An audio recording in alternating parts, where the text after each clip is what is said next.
you guys here? You're safe. You made it. I know some kids did up here. You guys did it. Great job. Guys, I am so excited about what God's about to do this weekend. What kind of epic title do we have for our retreat? God's at war. God's at war. We're kicking it off right now, singing and praising God for all He's done for us. God is so worthy of our voices and praise, isn't He? It's just amazing that we can come together from all over the Southeast and get a chance to worship, talk to God, and pray to God together. Turn your Bibles over to Daniel chapter 3. While you're doing that, if you have a seat next to you, everybody kind of scoot in. Because we're reaching capacity, which is incredible. When you have a seat next to you in the middle, scoot in. And so we have all the seats on the side. Scoot in.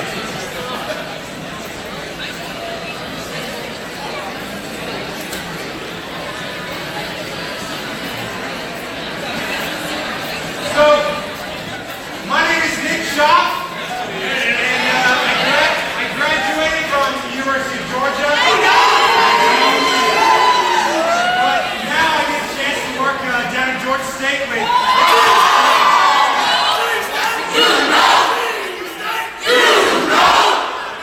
And I'm literally just so excited about what God's going to be talking about right now in our lesson today that we're just going to jump right into it. So let's pray. And we're going to read some Daniel 3. Here we go. God, thank you, God, so much just that we get to be in your family. God, thank you so much that you brought us all here together. God, you have richly blessed us. God, there is nobody in the entire planet that is as blessed as we are. And we're just so grateful, God, to walk with you. We're grateful to learn about you, God. I pray that this is the greatest retreat we've ever had. God, I pray we have a great start tonight. I pray that people would make some incredible decisions this weekend to change their lives for you. That they would kind of just radically repent in their lives, do some different things in their lives. They would say, hey, I want to go all in for you, God, this weekend. And that it would be a weekend we'd look back on for years and years to come and see all your miracles. But Dad, we love you so much. We're so grateful to be your children. Thank you for tonight and this weekend. You're amazing. Please speak through me tonight as I talk about just your words, God, and the words that you've given to us. Thank you so much for your Bible and for the words you've given us, God. Please speak through me and help us just have a blast tonight.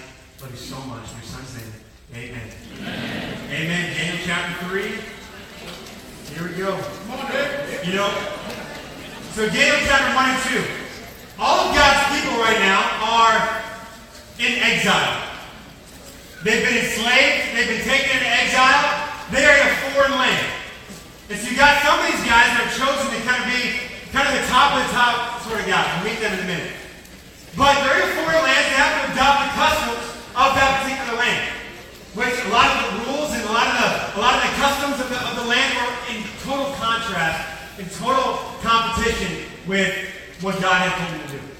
The food they had to eat, the things they had to worship, the times they had to pray, and who they had prayed to, it was so against what God wanted them to do. And so these people are forced to make a decision. They're forced to say, hey, am I going to really follow God and kind of keep true to my promises to God? Or am I really going to bow down and kind of be involved with the rest of the people here? Am I going to get involved and kind of adopt the customs of everybody else here? And so these guys have a pretty intense test right here. Because there's a king there, his name's King Nebuchadnezzar. Sets up this huge golden statue. Many of you may know it as the chocolate bunny, right? That's why I make it the chocolate bunny. And so the king sets up this golden statue and says, hey, anytime you hear the music, you got to bow down and worship this statue. Which creates a problem for some of God's people because what's kind of the first couple of commands? He says, have no other God besides me. I'm the only God you can worship. And so now they're facing the test right from the get-go where they have to figure out, okay, what are we going to do? And it's pretty awesome. So the music starts. Everybody falls down. Everybody's face down worshiping this idol. They look around. And they see three guys that are standing. Shadrach, Meshach, and Abednego. They're standing when everybody else is just bow down worshiping this golden statue. You can imagine people aren't too happy about it, so pick up here in verse 8. It says, at this time, some astrologers came forward and denounced the Jews. They said to King Nebuchadnezzar, may the king live forever. Your majesty has issued a decree that everyone who hears the sound of a horn, flute, zither, lyre, harp, pipe, and all kinds of music must fall down and worship the image of gold. And whoever does not fall down and worship will be thrown into a blazing furnace. But there are some Jews whom you have set over the affairs of the province of Babylon, Shadrach, Meshach, and Abednego, who pay no attention to you, your majesty. They neither serve your gods nor worship the image of gold you have set up. Now, you can imagine the king is probably pretty ticked off about this. So he kind of goes on. He says, furious with rage, Nebuchadnezzar summoned Shadrach, Meshach, and Abednego. So these men were brought before the king, and Nebuchadnezzar said to them, is it true, Shadrach, Meshach, and Abednego, that you do not serve my gods or worship the image of gold that I've set up? Now, when you hear the sound of the horn, flute, zither, lyre, harp, pipe, and all kinds of music, if you are ready to fall down and worship that image I made, very good. But if you do not worship it, you will be thrown immediately into a blazing furnace. Then, what God will be able to rescue you from my hand? What a threat that is. For us, like, we have threats in our life of following God. I don't know when the last time someone came up to you and said, hey, the next time I hear you follow God, I'm going to throw you in this massive bonfire. And you're going to be burned out in this blazing furnace. What a threat these guys have. How would you be feeling right now? If you were brought before the King Nebuchadnezzar, and you had just kind of stood and totally defied what he told you to do, I feel like I might kind of be kind of scared, right? Because what is on the line with my life? I think I may be tempted to say things like, I'll bow down, but I'm not, in my heart, I'm not going to worship the God. But I'll just do it so I don't make a scene. It's like, I know that God is going to forgive me. If I bow down, God's a merciful God, he'll forgive me for what I do. It'd be easy for me to think that, so I'm like, I'll just bow down right now. God knows who I am inside, and so he'll kind of forgive me later.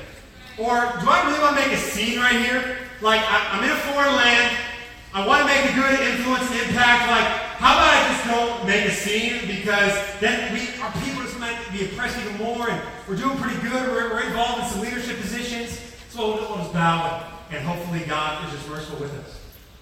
Or, what if you just said, gosh, like, it's not my time yet. God wouldn't want me to die right now, because how else am I going to influence all these people in Babylon? And so it's not my time. God, you obviously have not, when I'm going to die, this isn't that time, right? Because you don't want me to be killed, and so it's not my time, so I'll just bow down. And so I feel like I would think a lot differently than these guys have responded. But watch what they say. They have this, like, epic, brash, heroic edge to them. And I want you to read it and kind of picture that you're just right here watching it. You're in the moment. You're watching these people, and just like you hear what they say. To me, it just inspires me every time I read it. Verse 16. Shadrach, Meshach, and Abednego replied to him, King Nebuchadnezzar, we do not need to defend ourselves before you in this matter. If we are thrown into the blazing furnace, the God we serve is able to deliver us from it. And he will deliver us from your majesty's hand.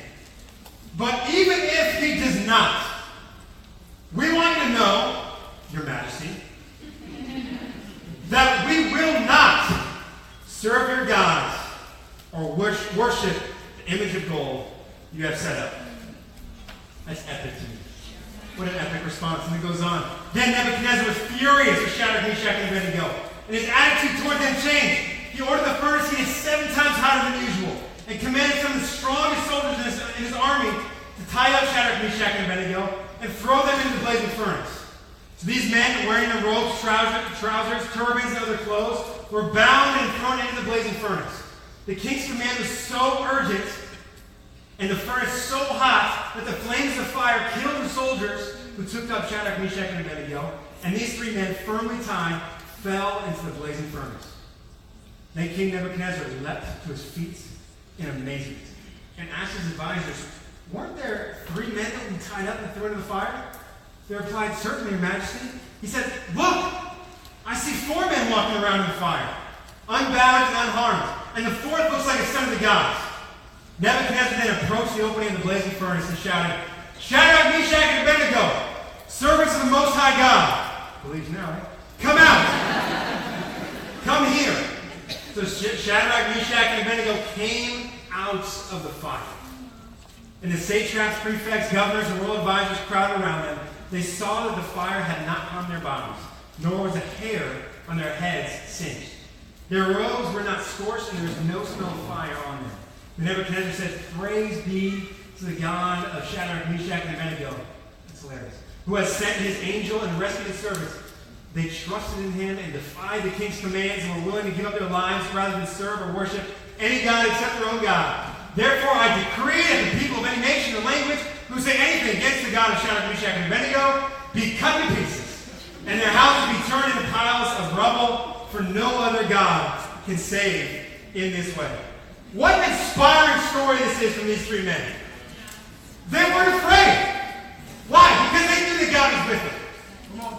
They didn't care. They didn't care what happened to them. Why? Because they're like, "This is what I'm made for. This is my time. Like, this is, out of all the reasons that I live, this is why I was meant to live. You think I want to save myself from this time? This is the time I was born for. Stand up for my God. For my God is being challenged. It's my time now. You think you king had anything you can mess with me? Please. Please. We're serving my God. We're talking about my God here. They weren't afraid. There was no back down in them. They were so confident. I love that line. But even if he does not, even if he doesn't save us, even if we burn up and die, we want you to know, King, that we will not still bow down to any other God beside our own. But even if he does not, there is no back down, no compromise from these guys. They didn't compromise. Are you compromising some stuff right now? Is this your spirit when you think about the God that you say you believe in and the God that you say you serve? Because right here, there's no room for compromise. It's not like a maybe. There's no way. I will die for this instead of stand up to you. These guys are inspiring. This challenges me. Challenged me big time. Is this how you would have responded with these guys? You know, I feel like our generation has become so timid. Our generation is so timid. We love kind of doing life our own way, having what we're going to have, and sprinkling a little bit of God on top of it. Saying, "God, I like you. You give me a lot of things. Thank you for creating me. I'm going to live my life my way. And then I'm going to have you when I need you." We sprinkle God in. You know, a lot of times, idolatry, when we think of like having idols, we kind of skip over that one of like, "Oh, I'm doing good. I don't have any idols in my life. No wooden statues, not bound down to any weird thing. I'm good. So maybe I'll focus on not murder and like all that kind of stuff, right?" But idolatry is one of the main things talked about in the scriptures. And I think what is an idol? An idol is something that you have in your life that runs your life, that you worship and bow down to, that you center your life around that thing. That when that thing is jeopardized, that you move and you do something about it. That's what an idol is. You know, I feel like we have a ton of idols in our life. It's all about who's on the throne of your heart. That's what an idol is. Because whatever's on the throne of your heart is going to dictate your life. There are gods at war for the throne of your heart. And whatever happens with that is going to depend what you do in life, who your relationships are, and who you become. It's all going to depend on what God sits on that throne. And to me, it's hilarious because I think when we think about God and who he is, why would we want anything else? You could have God. God, the creator of the universe, the God of gods, who spoke and the earth existed, who created you, who knit you and formed you in your mother's womb, who looks at you and thinks you are perfect, who thinks you are fearfully and wonderfully made. made. He's the Lord of Lords. He's the God that risked everything for you. That put all the life for you. That will do anything to help you. That says, I am fully dedicated to you. 100%. I created the whole world. I hold the earth in my palm. There's nothing I don't know. I love you like crazy. I'm willing to do anything. And then we're like, God, thank you. I'm going to go to this little wooden statue. Thank you. But I kind of like this girl a little bit too much. And so I'm gonna go after that relationship instead of following you. God, thank you for all of the things you've done. But I'm instead going to kind of make school my number one priority. Or I don't totally love all of your commands and teachings. They seem a little bit limiting. And so thank you for all your stuff, but I don't really want to worry about it. You can have God. You know, when you're asking me, man, Nick, that might hurt though. Isn't that kind of hard? Isn't it hard to do all that for God? Like, he asks for a lot, doesn't it? Like, I don't know if I can do all that. It's like, I'm just a mere human. What did Shadrach, Meshach, and Abednego say? It said, but even if I get hurt, I'm not stopping. But even if everything else in my life fails, I'm not stopping. But even if I have a disease, or even if all these things can happen in my life, even if nothing goes my way, I do not care. I'm standing up for you, God. I think God has a but even if moment himself.